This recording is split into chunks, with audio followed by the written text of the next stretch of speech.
Welcome to the Peak Revival podcast. My name is Vesna, and today I'm going to talk about maybe it's not burnout, maybe you're stuck in functional freeze. Now, a lot of my work, I talk about burnout, and a lot of people identify themselves as burnt out, and some will not, right? Some will say, well, I've got a lot of the symptoms, but I don't think that I'm burnt out, right? There are different stages to the stress response. So we've got like chronic stress, but there's no burnout, there's no issues with the nervous system. Or then we have this kind of maladaptive stress response, which is called functional freeze. And then we have burnout. So burnout is that end stage that people recognize, that where you feel like you cannot get through your task. It's very hard to work. It's very hard to keep up with the responsibility to the point where you can't keep up with those things, right? But functional freeze is different. It's where you can function, complete your tasks, but you're stuck in this kind of freeze mode, which feels like this tired and wired feeling. So you have this heightened anxiety, but this lack of desire to do anything, okay? So you're kind of feeling in limbo. Now with our nervous system response, we have our fight or flight or freeze response.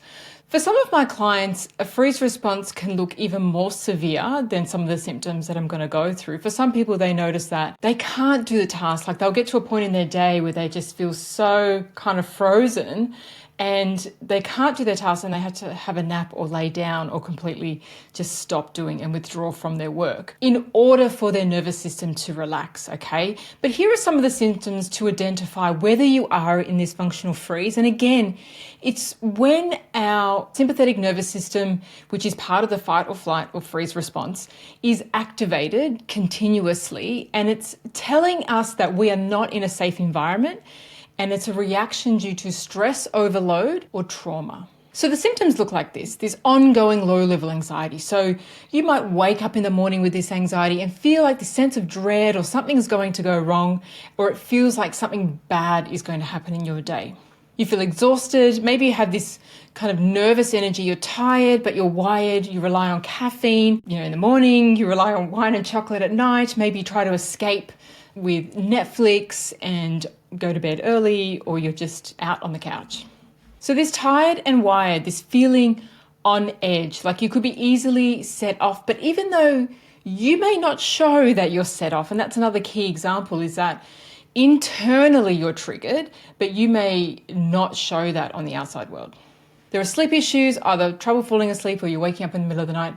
There is this desire to withdraw, to isolate yourself, to not socialize. You end up canceling plans at the last minute and you just kind of want to hang out on your own. You end up ignoring text messages, emails, and things start piling up, but you're kind of in this place where you're like, I don't care, or you don't give it a second thought, right? You completely ignore those things. Taking care of yourself or your self-care kind of goes downhill. So whether it be, the way that you dress, you exercise, and how you eat, and then there's this level of overwhelm that you may not be conscious of, but it leads to procrastination, and then you don't end up doing anything. So you have all of these things to do, but you don't get anything done, and then you beat yourself up. But really, there's a lot of, internal stress going on that is preventing you from doing what you need to do. So what causes the stress overload? Now, there are many things, like it can be a viral overload if you've had a history or an infection of Epstein-Barr virus or COVID or another viral infection. We can have chemical toxicity from our air, food and water, right? That can actually place so much burden on our system and put us into this kind of functional freeze state. Poor digestive health. We have small daily traumas that can activate this part of our stress response, and then mental and emotional stress. And maybe it was trauma in the past, but we've carried some habits forward in the way that we use our mind and our thinking, that we're constantly overthinking, stuck in this analytical mind. We dwell on things, we can't let things go, and that is keeping our nervous system stuck in a functional freeze state. Now, back in 2016, the Mitochondrial Journal, which I'll explain what that is, and Professor Robert Naviaux, he is a professor at the University of California, and he made a huge discovery. And he found that there are 3 things that make us tired and that make us sick, right? And always these 3 things. And he said they make us tired and sick because they drain our batteries. So each of our cells has a battery called the mitochondria. And these three things drain our mitochondria and they create a lot of inflammation in the system. Now, you may have heard me say this before, but inflammation is at the heart of every symptom and condition that we know to mankind. So this response that he found, which he called the cell danger response, is really, really important. And that is why he says it is the three things that make us tired and sick. So what are they? Number one, it's physical trauma. So if you've broken a bone or been in an accident, that's one. But there's also toxicity from our environment. So we get it in the pollution in our air, in our food, and in our water, right? But we should be able to detoxify those things. The second one is microbial infections or any kind of infections. Anything that activates the immune system creates more inflammation and impacts the mitochondria. The third thing, and actually what he found was the linchpin, was psychological stress. So psychological stress, so mental and emotional stress, so we're not even talking about what's happening in our day-to-day life, but how we are processing it, right? And the psychological stress overrides the other systems, so it stops our body from, or our detox systems from clearing out all the toxicity in our air, food and water. It lowers our immunity and it makes us prone to infection. So really the psychological stress was a really huge area that if we can reduce that and improve the other systems, we can improve our energy and our stress response. Now he called this the cell danger response, and all that means is that our mitochondria is meant to produce energy. Okay, so we have it in our cells in the body. It is designed to produce all our energy so we can do our day-to-day tasks, cope with stress and cope with whatever comes our way. But when the cell danger response is activated due to all of those factors that I mentioned, a viral infection or mental and emotional stress, etc., our cells detect a threat in the environment, and instead of producing energy anymore, they prioritize their energy and focus to being a defense signal. So they go into defense mode, and what that means is that they're really kind of sounding the alarm to the cells in your body that it's not safe, I don't feel safe, there's a threat in our environment, and we need to now prioritize signaling for this threat and not prioritizing producing energy. So something that is meant to produce us energy and, again, help us to adapt to stress and give us the energy that we need is now being used as an early detection signal.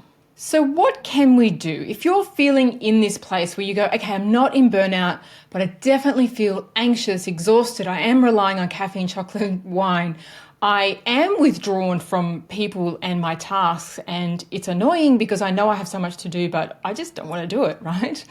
Almost like a numb feeling, right?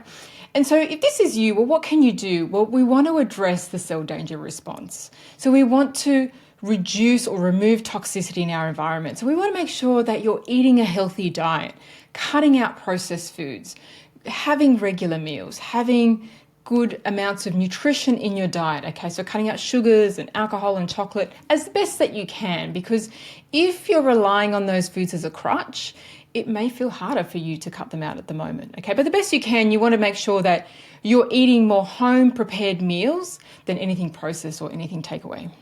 Second thing is to deal with any underlying infections. So sometimes it can be a history of infection, maybe it's post-COVID, but another really big area to look at is our gut health, because we have 70% of our immune system around our gut.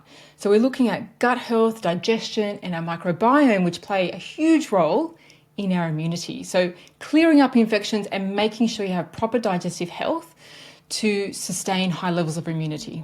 And thirdly, you want to reduce mental and emotional stress. I mean, this sounds easier said than done, but normally what I'll ask my clients is, what do you dwell on the most? What is on your mind? What area in your life or work or family relationships causes you to feel the most stress or creates a lot of thinking for you? What are those things? Really identify where the patterns are that are activating this stress response all day long. Other ways to reduce stress is get out into nature, do a nature walk. It lowers cortisol, even getting a massage, because when you're in functional freeze, you really want to get more into the body, be a bit more present, because there is this real disconnect when we're in functional freeze. And so we want to be able to be more present.